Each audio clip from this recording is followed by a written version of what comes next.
নমস্কার বন্ধুরা, আমি সায়নী। তোমাদের সবাইকে স্বাগত জানাই লিভিং উইথ সায়নীর আরও একটি নতুন পর্বে। বন্ধুরা, সামনেই আসতে চলেছে নৃসিংহ চতুর্দশী, যা ভগবান বিষ্ণুর নৃসিংহ অবতারের আবির্ভাব তিথি, যা বৈশাখ মাসের শুক্ল চতুর্দশী তিথিতে পালিত হয়। তিনি ছিলেন ভগবান বিষ্ণুর চতুর্থ অবতার। বিষ্ণু পুরাণ অনুযায়ী হিরণ্যকশিপু নামক রাক্ষস রাজাকে বধ করে এবং নিজের পরম ভক্ত প্রহ্লাদকে রক্ষা করার জন্য ভগবান বিষ্ণু প্রকট হয়েছিলেন এই অবতারে। তার অর্ধেক দেহ ছিল মানুষের আর অর্ধেক দেহ ছিল সিংহের, তাই এই রূপটির নাম নৃসিংহ। অশুভ শক্তির বিনাশকারী এবং ভক্তের পরম রক্ষক বলা হয় তাকে। এই ব্রত পালন করলে ভক্তরা নিজের জীবনের সব ধরনের ভয়, শত্রু এবং অশান্তি থেকে মুক্তি পায়। যে ব্যক্তি নিষ্ঠার সাথে এই ব্রত পালন করে সে সমস্ত প্রকার পাপ থেকে মুক্ত পায় এবং আধ্যাত্মিক উন্নতির পথে বাধা তার দূরীভূত হয়ে যায়। গৃহের অশান্তি এবং আর্থিক কষ্ট দূরীভূত হয়, কর্মজীবনেও তার উন্নতি ঘটে।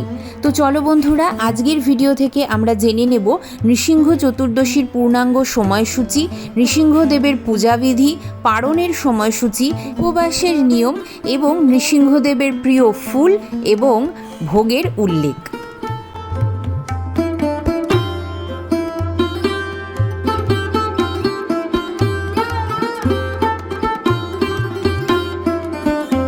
নৃসিংহদেবের পুজো প্রদোষকাল বা গোধূলি লগ্নে হয়ে থাকে, তাই আমি গোধূলি লগ্নে স্নান সেরে শুদ্ধ বস্ত্রে ঠাকুর মন্দিরে এসেছি।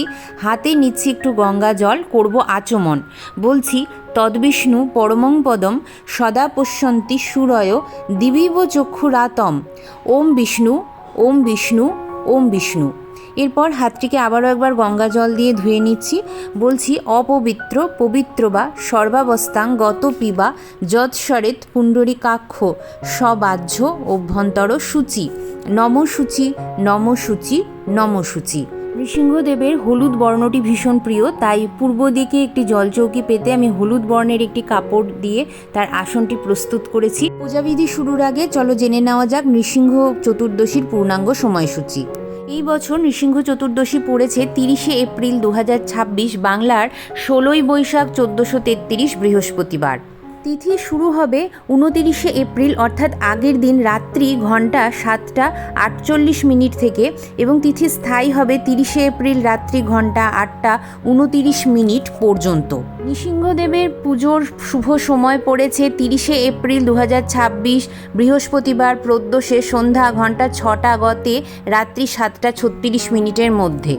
পারণ করতে হবে আমাদের 1 মে 2026 শুক্রবার পূর্বাহ্ন ঘন্টা 9টা 26 মধ্যে। এরই মধ্যে তোমাদেরকে পুজো সম্পন্ন করে অন্ন গ্রহণ করতে হবে। এই পূজাতে একটি ঘিয়ের প্রদীপ প্রজ্বলিত করা অত্যন্তই শুভ বলে মনে করা হয়, তাই জন্য আমি একটি প্রদীপ সাজিয়ে নিচ্ছি। বন্ধুরা, তোমরা ঘিয়ের প্রদীপের বদলে কিন্তু এখানে তিল তেলের প্রদীপও প্রজ্বলিত করতে পারো। বন্ধুরা, তোমরা জানো যে কোনো পুজোই কিন্তু অগ্নিদেবকে ছাড়া অসম্পূর্ণ, অর্থাৎ অগ্নিদেবকে সাক্ষী রেখেই আমাদেরকে যে কোনো পুজো শুরু করতে হয়। তাই আমি অগ্নিদেবকে এখানে আবাহন করে নিচ্ছি আমার পুজোর সাক্ষী থাকার জন্য।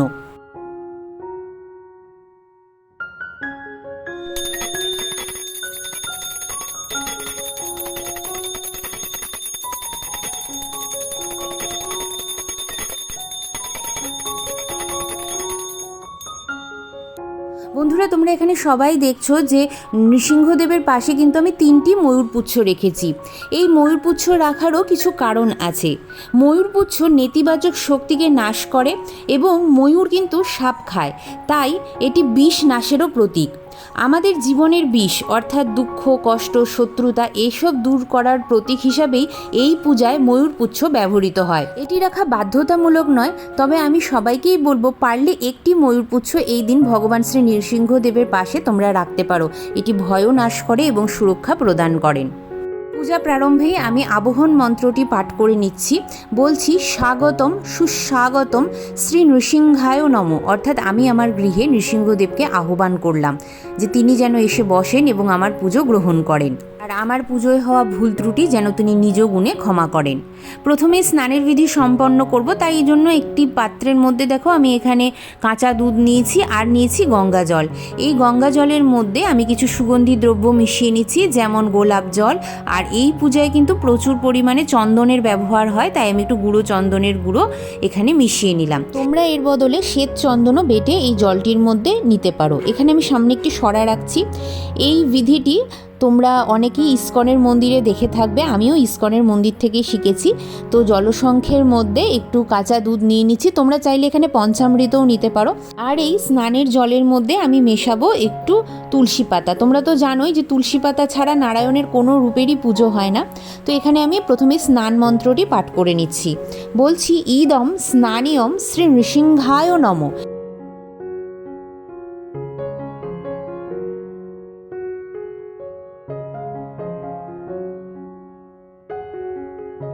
দুধ দিয়ে অভিষেক করার পরে একইভাবে আমরা জল নিয়ে নিচ্ছি। এই সুগন্ধি জল দিয়েও আমরা একইভাবে একই মন্ত্র পাঠ করতে করতে নৃসিংহদেবের স্নানের বিধি সম্পন্ন করাবো।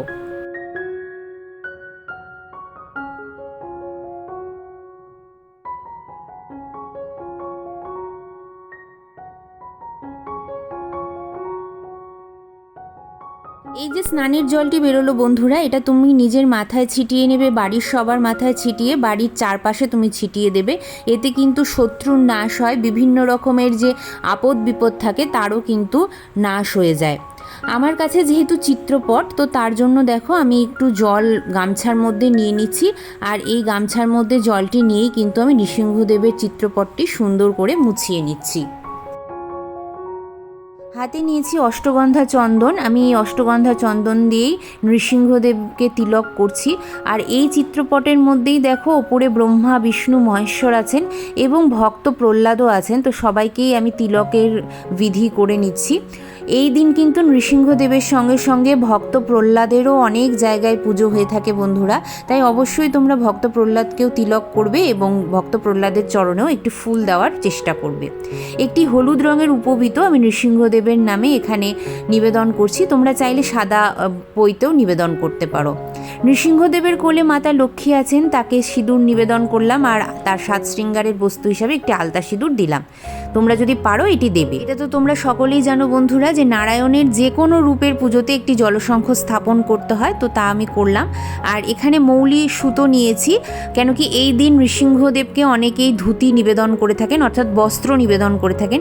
তবে আমাদের সবার পক্ষে তো বস্ত্র নিবেদন করা সম্ভব হয়ে ওঠে না, তো তার জন্য আমরা এই মৌলি সুতোটা নিয়েছি। আর একটু আতর নিচ্ছি। আতরটা তুমি গোলাপের গন্ধযুক্তও নিতে পারো বা চন্দনের গন্ধযুক্তও নিতে পারো। আমার এখানে যেহেতু মাতা লক্ষ্মী আছে, তো আমি একই সাথে দুজনকেই বস্ত্র নিবেদন করব, তো তার জন্য আমি এখানে গোলাপের গন্ধযুক্ত আতরই নিচ্ছি। এবার এটা আমি নৃসিংহদেব এবং মাতা লক্ষ্মীকে নিবেদন করে দিচ্ছি। এবার উপবাসের নিয়ম বলবো বন্ধুরা, তা হলো নৃসিংহদেবের আবির্ভাব ঘটেছিল গোধূলি লগ্নে, তো আমাদেরকেও গোধূলি লগ্ন অবধি তার জন্য উপবাস রাখতে হবে। যারা নির্জলা পারবে, সাধারণত এই উপবাস নির্জলাই রাখতে হয়, তো নির্জলা যারা পারবে তারা নির্জলা রাখবে। যারা নির্জলা রাখতে পারছো না তারা লিকার চা, শরবত, ফলের রস, ড্রাই ফ্রুট এগুলো খেতে পারো।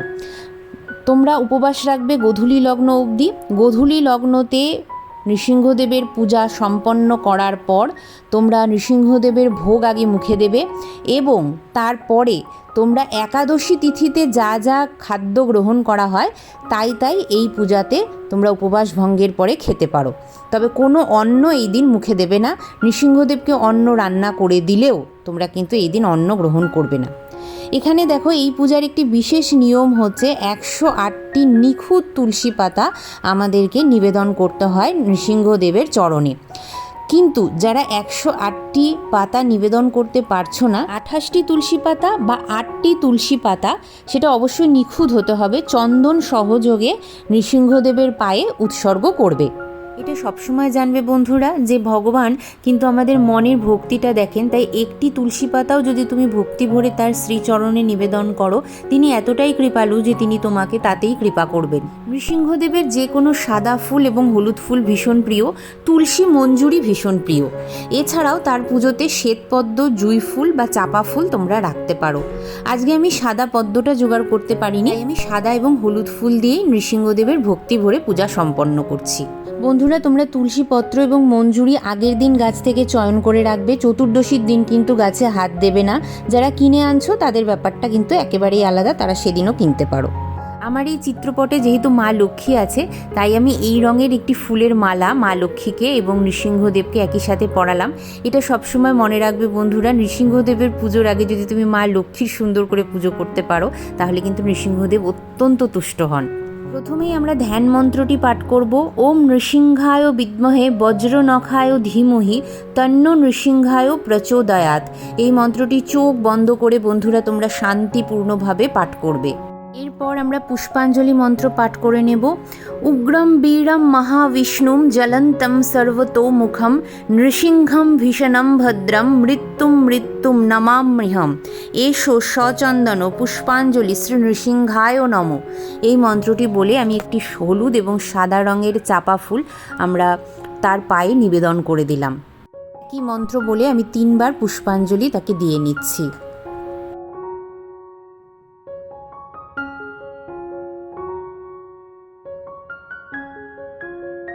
বিশ্বরূপস্য ভার্যাসে পদ্মে পদ্মালয়ে শুভে সর্বতো পাহি মাং দেবী মহালক্ষ্মী নমস্তুতে। এই মন্ত্রটি বলে আমরা মা মহালক্ষ্মীর পায়ে পুষ্প নিবেদন করছি। এটা গোলাপ ফুল নিবেদন করলাম। এরপরে আমরা ভক্ত প্রহ্লাদের নামেও একটি পুষ্প নিবেদন করছি এবং এখানে ত্রিদেব আছেন, তো তার ত্রিদেবের নামেও আমি একটি পুষ্পাঞ্জলি দিয়ে নিচ্ছি। প্রথমেই বললাম নৃসিংহদেবের তুলসী মঞ্জুরি ভীষণ প্রিয়, তো আমি এখানে তুলসী মঞ্জুরি তাকে নিবেদন করছি। বন্ধুরা, এরপরে আমরা 108টি তুলসীপত্র তার পায়ে নিবেদন করব।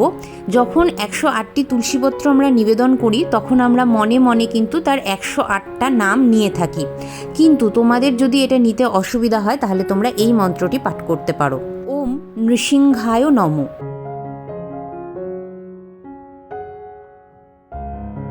এরপর আমরা প্রণাম মন্ত্রটি পাঠ করে নেব।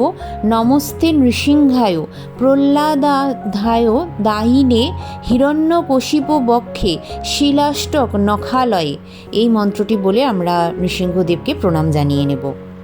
বন্ধুরা, এই পুজো কিন্তু দক্ষিণ ভারতীয় একটি পুজো এবং দক্ষিণ ভারতে তোমরা যদি কেউ ঘুরতে যাও, দেখতে পাবে নৃসিংহদেবের প্রচুর মন্দির আছে। তবে সাম্প্রতিককালে ইস্কনের মন্দিরগুলিতেও নৃসিংহদেব প্রতিনিয়তই পূজিত হয়ে থাকেন। তবে তারা যে ষোড়শ উপাচারে প্রতিদিন পুজোটি করে, সেটা আমাদের গৃহীদের পক্ষে অত নিয়ম মেনে পুজো করা সম্ভব নয়। তাই যতটা সহজ সরলভাবে হয় এবং যতটা ঘরোয়া পদ্ধতিতে সম্ভব, আমি তোমাদেরকে এই পূজাবিধিটি সম্পন্ন করে দেখাচ্ছি। আশা করছি তোমাদের এই পূজাবিধি ভালো লাগবে এবং এই নিয়মে তোমরা সবাই পুজোটা করতে পারবে। নৃসিংহদেবের কলা, আম আর নারকেল এই 3টি ফলই ভীষণ প্রিয়, সেটা আমি রেখেছি। আর নৃসিংহদেবের প্রিয় ভোগ হচ্ছে পনকম আর পুলিহরা। এখানে যে পানীয় জলটি দেখতে পাচ্ছ, এটিকে বলা হয় পনকম। আর তোমরা যারা পনকম আর পুলিহরা বানাতে পারছো না, তারা কিন্তু এই ধরনের ফল দিয়ে, অর্থাৎ হলুদ রঙের ফল দিয়ে তোমরা এই পূজাবিধিটি সম্পন্ন করতে পারো, যার মধ্যে তোমরা রাখতে পারো কলা, আম এবং নারকেল অবশ্যই তোমরা রাখবে বন্ধুরা। আর দেখো, এখানে আমি খাবার জন্য জল নিচ্ছি।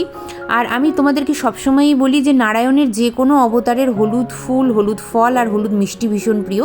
তো আমি এখানে একটু লাড্ডু ভোগও নিয়েছি, যেটা দিয়ে আমি আজকে পুজো সারবো। দক্ষিণ ভারতের মন্দিরগুলোতে পনকম নিবেদনেরও একটি বিশেষ নিয়ম আছে। যে পনকমটি তৈরি করা হয়, তার অর্ধেক পনকম একটি জলসংখ্যের মধ্যে নেওয়া হয়। ঠিক যেভাবে আমি স্নানের বিধির সময় পঞ্চামৃত নিয়েছিলাম, ঠিক সেইভাবেই তারা নেয় এবং সেটা নৃসিংহদেবের মুখের কাছে ধরে। আর সেই সময় নাকি একটা মানুষ জল খেলে যেমন ঢক ঢক আওয়াজ হয়, সেরকম নৃসিংহদেবের গলা দিয়েও এরকম একটা ঢক ঢক আওয়াজ হয়। এবং বাকি যে পনকমটি থাকে, সেটি ভক্তবৃন্দদের মধ্যে প্রসাদী পনকম বিতরণ করে দেওয়া হয়। তো তোমরাও কেউ যদি চাও, সেই নিয়মেও করতে পারো। আমি এর আগের বছর সেটা দেখিয়েছিলাম, আমি আই বাটনে ভিডিওটা দিয়ে দেবো, তো তোমরা সেখান থেকে দেখে নিতে পারো। আর যাদের সেটা করতে অসুবিধা হচ্ছে, তারা এরকম গ্লাসের মধ্যে নিবেদন করতে পারো। আর গ্লাসটা যেন অবশ্যই স্টিল বা কাঁচ বা তোমার রূপোর গ্লাস হয়। আমি যেমন এখানে রূপোর গ্লাসে নিবেদন করেছি বন্ধুরা, কেন কি এটা তেঁতুলের জল দিয়ে তৈরি হয়, তো তেঁতুল জল কিন্তু কখনোই তোমরা পিতল বা তামার মধ্যে নিবেদন করবে না, তাতে কিন্তু বিচ্ছিরিভাবে একটা বিক্রিয়া ঘটে এবং সেটা প্রসাদ রূপে যখন তুমি গ্রহণ করবে তখন তোমার পেট খারাপ হতে পারে। প্রভুর ভোগ আমরা তুলসী পাতা দিয়ে নিবেদন করব। এরপর আমরা আরতি করব। আরতি হবে ঘিয়ের প্রদীপ, ফুলের দ্বারা, ধূপকাঠির দ্বারা, ধূপের দ্বারা এবং কর্পূরের দ্বারা। এই কর্পূরটা তোমরা কোনো মাটির সরার মধ্যেও নিতে পারো, নিয়ে কর্পূরের আরতি করতে পারো। আর সর্বপ্রথম যে আরতিটা হয় সেটা হচ্ছে সুগন্ধি দ্রব্য অর্থাৎ আতর দিয়ে এই আরতিটি হয়। এই আরতির একটা বিশেষ নিয়ম আছে। এখানে দেখো আমি একটি তুলো নিয়েছি। ইস্কনের মন্দিরগুলোতে বা দক্ষিণ ভারতের যে কোনো নৃসিংহদেবের মন্দিরে তোমরা এই নিয়মটি দেখতে পাবে। তারা তুলোর মধ্যে সুগন্ধি দ্রব্যটি নেয় এবং এই আরতিটি অ্যান্টি ক্লকওয়াইজ হয়, অর্থাৎ ঘড়ি যেদিকে ঘোরে তার ঠিক উল্টো দিকে মুখ করে এই আরতিটি হয়। ভগবানের শ্রী চরণে 4 বার, নাভিদেশে 2 বার, শ্রী মুখমণ্ডলে 3 বার এবং সর্বাঙ্গে 7 বার করে এই আরতিটি করা হয়। এবং আরতি সম্পন্ন হওয়ার পর এই প্রথম সুগন্ধি মিশ্রিত যে তুলোটি আছে সেটি ভগবানের নাকে ঘ্রাণ নেওয়ানো হয়। এরপর যিনি পূজারিণী থাকেন বা যিনি পুরোহিত থাকেন তিনি তার হাতের মধ্যে এই সুগন্ধিটি নেয় এবং তিনি নিজে আগে ঘ্রাণ গ্রহণ করেন। তারপরে এই প্রসাদী তুলোটি সমস্ত ভক্তবৃন্দের নাকের কাছে নেওয়ানো হয় এবং তাদের ঘ্রাণ গ্রহণ করানো হয়। যতবার তুমি আরতি করবে ততবার হয় পরিষ্কার জল দিয়ে বা গঙ্গা জল দিয়ে একবার করে তোমাকে হাত ধুয়ে পরিষ্কার করে নিতে হয়। এরপর ঘিয়ের প্রদীপের দ্বারাও ঠিক একইভাবে অ্যান্টি ক্লকওয়াইজ আরতি করা হয় এবং প্রত্যেকবারই ভগবানের শ্রীচরণে 4 বার, নাভি দেশে 2 বার, শ্রীমুখমণ্ডলে 3 বার এবং সর্বাঙ্গে 7 বার করে এই আরতিটি সম্পন্ন হয়।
এরপর তোমরা নৃসিংহদেবের 108টা নাম বা নৃসিংহদেবের সহস্র নামও জপ করতে পারো, অথবা মেয়েদের ব্রতকথার থেকে তোমরা নৃসিংহদেবের যে ব্রতকথাটি আছে সেটিও পড়ে নিতে পারো।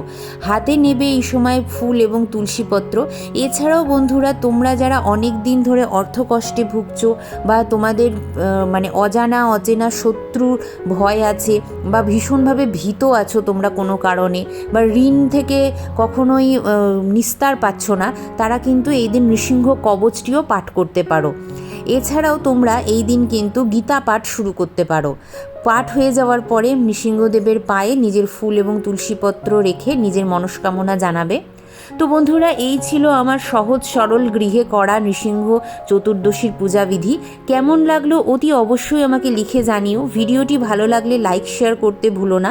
যারা আজকে আমাকে নতুন দেখছো তারা প্লিজ আমার চ্যানেলটিকে সাবস্ক্রাইব করে আমার পাশে থেকো, আমার বন্ধু হয়ে যেও। চলো বন্ধুরা, দেখা হবে আবারও একটি সুন্দর পূজাবিধির সঙ্গে। ততক্ষণের জন্য তোমরা সবাই খুব ভালো থেকো, সুস্থ থেকো। নৃসিংহদেব এবং মাতা লক্ষ্মীর কৃপা দৃষ্টি বর্ষিত হোক তোমাদের উপর, তোমাদের পরিবারের উপর এবং তোমাদের সংসারের উপর, এই কামনাই করি।